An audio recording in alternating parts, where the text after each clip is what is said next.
कि अरे भाई, इस देश के छात्रों को सिर्फ आग लगाने के लिए आगे बढ़ाना चाहते हो या उनके हितों की रक्षा के लिए आगे आना चाहते? ये दिख रहा है कि ये लोग छात्र हितों में नहीं हैं। अब तो मुझे लगता है कि जो लोग प्रोटेस्ट कर रहे थे उनको जाके विपक्षियों के घर के सामने प्रोटेस्ट करना चाहिए कि ये तो छात्रों के हित का कानून ही नहीं बनाने दे रहे हैं। ये अब झूठ परोसने में लगेंगे तो उसका तो कोई और छोर नहीं है।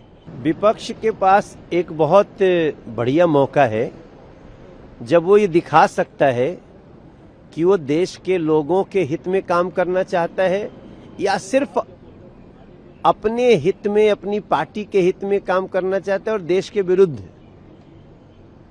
सब प्रगतिवादी कदम को रोकना चाहता है। ये दोनों जो उनका स्वरूप है वो दिखाने का समय है विपक्ष को। अब आज देखिए, इतना महत्वपूर्ण बिल आया है छात्रों के प्रोटेस्ट से, छात्रों के द्वारा निकला कि पेपर लीक के मामले में कड़ी से कड़ी सजा होनी चाहिए। उस कड़ी से कड़ी सजा के लिए जो 2024 में कानून बना, उससे भी कड़ा कानून लाने के लिए बिल आया और विपक्ष हल्ला कर रहा है। विपक्ष उसके इंट्रोड्यूस होने पर भी हाय तौबा मचा रहा है। तो ये क्या है? ये दिख रहा है कि ये लोग छात्र हितों में नहीं हैं। अब तो मुझे लगता है कि जो लोग प्रोटेस्ट कर रहे थे उनको जाके विपक्षियों के घर के सामने प्रोटेस्ट करना चाहिए कि ये तो छात्रों के हित का कानून ही नहीं बनाने दे रहे हैं।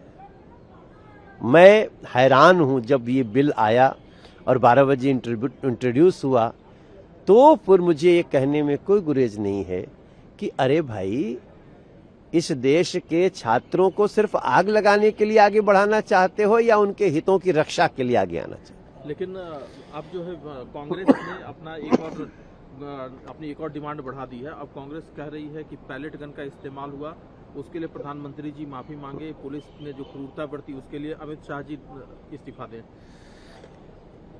ये अब झूठ परोसने में लगेंगे तो उसका तो कोई और छोर नहीं है।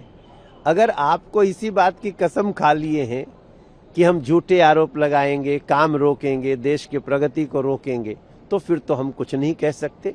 पूरा देश आपके इस नीयत को देख रहा है।